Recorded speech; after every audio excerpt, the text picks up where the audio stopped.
जिन प्रखंडों से मैं होकर आ रहा हूँ, तो बेरोजगारी और पलायन ये पश्चिम चंपारण में भी बहुत बड़ा मुद्दा था और पूर्वी चंपारण में भी स्थिति कमोवेश वही है। भूमिहीनों की बहुत बड़ी संख्या, और चूंकि यहाँ कोई रोजी रोजगार का दूसरा साधन है नहीं, इसकी वजह से बहुत बड़ी संख्या में परिवार ऐसे हैं जो रोजी रोजगार के लिए 10,000 15,000 रुपए की मजदूरी करने के लिए देश के विभिन्न हिस्सों में जाते हैं। जो आंकड़ा मुझे अगर ध्यान है तो बिहार में करीब करीब 57% लोग भूमिहीन हैं। तो भूमि सुधार के बिहार में नहीं लागू होने का जो परिणाम है कि लोगों के पास जमीन है नहीं, भूमिहीनों की संख्या बहुत ज्यादा है, जिसकी वजह से ये पलायन और मजदूर के रूप में पूरे देश में काम करने की जो स्थिति है वो हर गांव हर प्रखंड की सच्चाई है।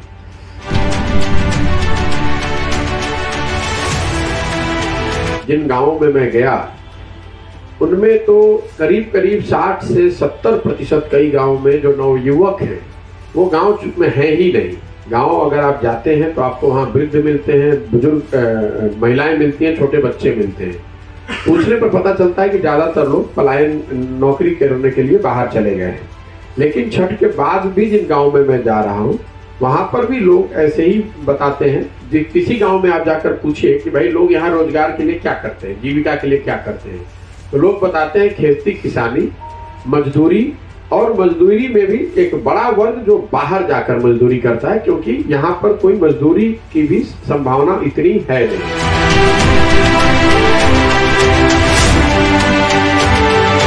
यहाँ पर शिक्षा को लेकर जिसके बारे में इतनी चर्चा होती रही है, बिहार में शिक्षा व्यवस्था ध्वस्त है, ये बात तो करीब करीब हर व्यक्ति मान चुका है। आप लोगों ने भी इस पर लिखा है, रोज की चर्चा का ये विषय है। लेकिन जो मैंने चलकर देखा, अनुभव किया, ये समता मूलक शिक्षा व्यवस्था बनाने के चक्कर में कि हर प्रखंड में कोई ना कोई विद्यालय हो जाए, उसके चक्कर में जो आधारभूत संरचना है, जो फिजिकल इंफ्रास्ट्रक्चर है शिक्षा का, जो पढ़ाने वाले लोग हैं शिक्षक और पढ़ने वाले बच्चे, इन तीनों का समायोजन आपको कहीं भी नहीं दिखा। मतलब जहां बिल्डिंग है वहां शिक्षक नहीं है, जहां शिक्षक है वहां बिल्डिंग नहीं है, जहां दोनों है वहां बच्चे नहीं है। ऐसे मुझे दसियों स्कूल मिले जो बिल्कुल बड़ी बड़ी बिल्डिंग बन गई है, वहां शिक्षक ही नहीं है। पेपर पर कुछ ज्यादातर विद्यालयों को उत्क्रमित भी कर दिया गया है। मध्य विद्यालय था, उसको उच्च विद्यालय बना दिया, उच्च विद्यालय को +2 बना दिया, लेकिन ना उसमें समुचित शिक्षकों की व्यवस्था की गई, ना आधारभूत संरचना को बेहतर बनाया गया।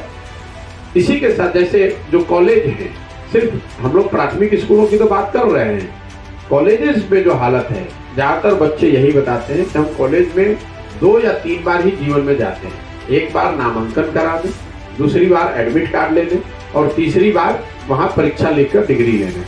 तो जो मैं आपको ये बात कह रहा था कि बिल्डिंग है, बड़े बड़े कॉलेजेस की बिल्डिंग है, वहाँ शिक्षक भी हैं कुछ संख्या में, और लेकिन वहाँ और बच्चों की संख्या भी पेपर पर है, लेकिन पढ़ाई वहाँ भी नहीं हो रही। तो शिक्षा व्यवस्था को जो मुझे बड़ी चुनौती दिख रही है कि फिजिकल इंफ्रास्ट्रक्चर, पढ़ाने वाले व्यक्ति और पढ़ने वाले लोग, ये तीनों का समायोजन न होना, शिक्षण और शिक्षा की एक जनरल जो एटमॉस्फेयर होता है, कल्चर है, वो खत्म हो गया है। जहाँ ये कुछ है भी, वहां भी पढ़ाई नहीं हो रहा। जिस प्रांगण में हम लोग बैठे हुए हैं, इस स्कूल के बारे में मैं कल से सुन रहा हूँ, ये आवासीय विद्यालय रहा है, और लोग बताते हैं कि उत्तर बिहार के कुछ सबसे अच्छे नामी गिनामी स्कूल में इसकी चर्चा रही है। मुझे कल कुछ बुजुर्ग लोग ऐसे भी आए जो इस विद्यालय से पढ़कर निकले और बड़े बड़े पद पर पहुंचे। हर व्यक्ति ने एक तरह से अपना दुख जो व्यक्त किया कि इस स्कूल की भी जो आज दशा है वो दयनीय है। और ये अकेला विद्यालय नहीं है, पहले हर प्रखंड, हर जिले में ऐसे 4, 5, 10 विद्यालय जरूर थे, जिसकी एक प्रामाणिक तौर पर जिसके बारे में कहा जा सकता था कि यहाँ पढ़कर अच्छे बच्चे निकल सकते हैं। तो शिक्षा व्यवस्था पूरी तरीके से ध्वस्त। एक लाइन में अगर मैं कहूँ, और इसको मैं पहले भी कहता रहा हूँ, कि जो स्कूल है वो खिचड़ी और सरकारी संसाधनों के बांटने और बंदरबाट का सेंटर बन गया है, और जो कॉलेज है कॉलेजेस से सिर्फ और सिर्फ डिग्री बांटी जा रही है। पढ़ाई ना कॉलेज में हो रहा है ना स्कूल में हो रहा है। और इसको मैं नीतीश कुमार जी के शासनकाल का सबसे बड़ा फेलियर मानता हूँ। इसलिए कि देखिए, अगर आज सड़क खराब है, कल एक अच्छी सरकार अगर आ जाए तो सड़क बन सकती है। लेकिन अगर 15 साल में ये शिक्षा व्यवस्था पूरी तरह ध्वस्त हो गई तो जो व्यक्ति, जो बच्चे भी पढ़कर इस व्यवस्था से निकले, अब अच्छी सरकार आ भी जाए तो भी वो एक अच्छी शिक्षा अपने लिए प्राप्त नहीं कर सकते हैं। जीवन भर शिक्षित लोगों के मुकाबले उनको पीछे ही खड़ा होना पड़ेगा। 2 पीढ़ी बिल्कुल ही, 2 या अगर आप लालू जी के शासनकाल को जोड़ लें तो 3 पीढ़ी 30 साल से ज्यादा हो गए। हम लोग हिंदी में कहते हैं 12 साल को एक युग माना जाता है। तो करीब करीब 32 साल में शिक्षा व्यवस्था पूरी तरीके से ध्वस्त और 3 पीढ़ियों का इतना बड़ा इरिवर्सिबल नुकसान हुआ है, जो कि यहाँ समाज में भी दिख रहा है।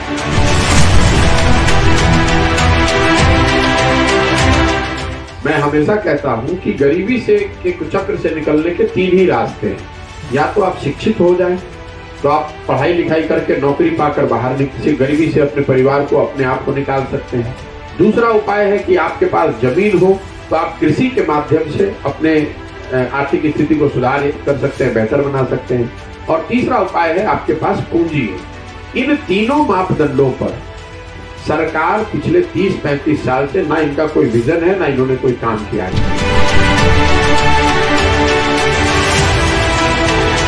इसी की हालत है, जो किसानों की हालत है। आपको पता है, जो इनपुट कॉस्ट है, डीजल आप प्रति लीटर 9 रुपए यूपी से ज्यादा दे रहे हैं। यूरिया और दूसरे खाद, पोटास और डीएपी, लोग 2 गुने या 3 गुने दाम पर ब्लैक में खरीद रहे हैं, और वो भी समय पर मिल नहीं रहा है। और जो फसल किसान यहाँ पैदा कर रहे हैं, धान है, गेहूं है, गन्ना है, वो सब समर्थन मूल्य से 30 से 40% कम दाम पर आप बेच रहे हैं। धान का समर्थन मूल्य 2040 है, और यहाँ पर पूर्वी चंपारण में लोग मुझे बता रहे हैं कि वो 1300 से 1500 में बेच रहे हैं। पश्चिम चंपारण में तो लोगों ने जो बताया कि 1100 से 1400 में धान बिका है। यही बात गन्ने में है। यूपी के मुकाबले आप 60 रुपए क्विंटल पर कम आपको मिल रहा है, 70 रुपए, जो बेस्ट क्वालिटी गन्ना है उसका। और जो वजन में हेराफेरी है, हर ट्रेलर पे करीब करीब 5 क्विंटल मिल वाले काट रहे हैं। जो उसके सीड में धांधली वाली बात है कि किसका गन्ना लिया जाएगा। तो जो छोटा किसान है जो गन्ना पैदा कर रहा है, वो तो बिचौलियों को ही बेचने के लिए मजबूर है। तो मोटे तौर पर जो यहाँ किसानों की हालत है, इनपुट कॉस्ट के बहुत ज्यादा होने, बीज और खाद का सही समय पर न मिलना, सिंचाई की व्यवस्था का करीब करीब नगण्य होना। एक और मैं आपको आंकड़ा दे रहा हूं, पिछले 5 साल में नेट इरिगेटेड एरिया बिहार एकमात्र ऐसा राज्य है देश में जहां नेट इरिगेटेड एरिया 5% से घटा है। मतलब पहले यहाँ जो लैंड, जो जमीन सिंचित थी, वो भी नहरों के रखरखाव में गलती की वजह से या उसकी नाकामी की वजह से नेट इरिगेटेड एरिया बिहार में 5% घटा है।